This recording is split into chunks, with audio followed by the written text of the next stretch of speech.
அதில் எனக்கு உடன்பாடு இல்லை என்றால் வைக்கும்போதே அதை தவிர்த்திருக்க முடியும். கையிலே நான் வாங்கி கொண்டால் போதும். ஆனால் சங்கிகள் இன்றைக்கு நம்மை குறிவைத்து நமக்கு எதிராக அவதூறுகளை பரப்புகிற அரசியலை நாம் இங்கே பார்க்கிறோம். தமிழ்நாட்டின் அரசியல் என்ன கதிக்கு ஆளாகுமோ என்கிற கவலைதான் நமக்கு மேலிடுகிறது. நம்முடைய தோழர்களின் அழைப்பை ஏற்று முருகன் கோவிலில் வழிபாடு செய்தேன். 30 ஆண்டுகளுக்கு முன்பு ஒரு முறை நான் போனது எனக்கு நினைவு இருக்கிறது. அப்போது நான் மதுரையிலே தடய அறிவியல் துறையில் பணியாற்றி கொண்டிருந்த காலம். மீண்டும் அந்த கோவிலுக்கு செல்ல வேண்டும் என்கிற ஆர்வம் எனக்கு எழுந்தது. சென்றேன். இப்போது கோவிலை சீர் செய்து கொண்டிருக்கிறார்கள். மறுசீரமைப்பு பணிகளை மேற்கொண்டு வருகிறார்கள். ஆகவே கருவறைக்குள்ளே இருக்கிற முருகனை அந்த குடைவரை கோயிலாக உள்ள அந்த குகையில் முருகனை பார்க்க இயலவில்லை. வெளியே ஒரு இடத்தில் அவர்கள் ஏற்பாடு செய்து வைத்திருக்கிற முருகன், தெய்வானை உள்ளிட்ட இதர தெய்வங்களை தரிசனம் செய்ய அனுமதித்தார்கள். பூஜை செய்து எனக்கு திருநீறு பூசினார்கள். கழுத்தில் எனக்கு மாலை அணிவித்தார்கள். தலையில் பரிவட்டம் கட்டினார்கள். உடன் வந்த தோழர்கள் அத்தனை பேரும் முருகனை தரிசித்தோம். ஏறத்தாழ 1 மணி நேரம் கோவிலுக்குள்ளே இருந்தோம். ஏராளமானவர்கள் என்னோடு படம் எடுத்து கொண்டார்கள். தூய்மை பணியாளர்களாக பணியாற்றக்கூடிய பெண்கள் பல பேர் என்னோடு படம் எடுத்து கொண்டார்கள். எல்லாம் முடிந்து நான் வெளியே வாசலுக்கு வந்தபோது ஒரு புதுமண தம்பதி செல்ஃபி எடுத்துக்கொள்ள வேண்டும் என்று ஆசைப்பட்ட போது நானாக வாங்கி எடுத்தேன். அவர்களே எடுக்க முயற்சித்த போது நானே அதை வாங்கி செல்ஃபி எடுத்தேன். அப்போது நெற்றியை நான்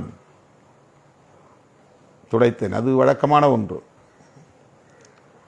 திருநீர் பார்த்து துடைக்கவில்லை. நெற்றிலே வேர்வை இருந்தாலோ அல்லது வேறு காரணம் வேறுத்திருக்கும். வழக்கமாக நான் எப்போதும் தலையை இப்படி நெற்றியை துடைப்பது வழக்கமானது. எந்த உள்நோக்கமும் இல்லாமல் நெற்றியை சரி செய்தேன் அல்லது துடைத்தேன். இதை வைத்துக்கொண்டு 1 வார காலமாக கடுமையாக விமர்சித்து கொண்டிருக்கிறது சங்கி கும்பல். அதை பற்றி நாம் கவலைப்படவில்லை என்றாலும் கூட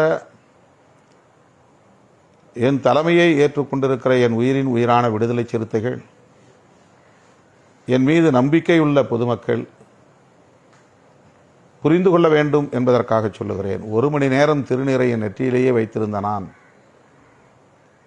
கடைசியாக வண்டியில் ஏறுகிற போது அதை துடைத்தேன் என்றால் அது எப்படி இந்துக்களை அவமதித்ததாகும் அல்லது இந்துக்களின் மனதை புண்படுத்தியதாகும்?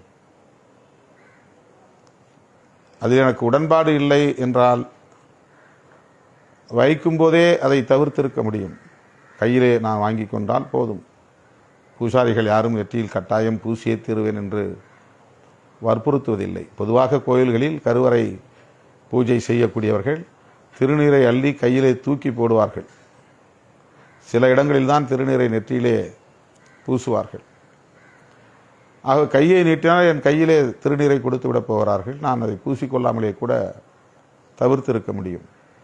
எந்த கோவிலிலும் அப்படி நான் செய்வதில்லை.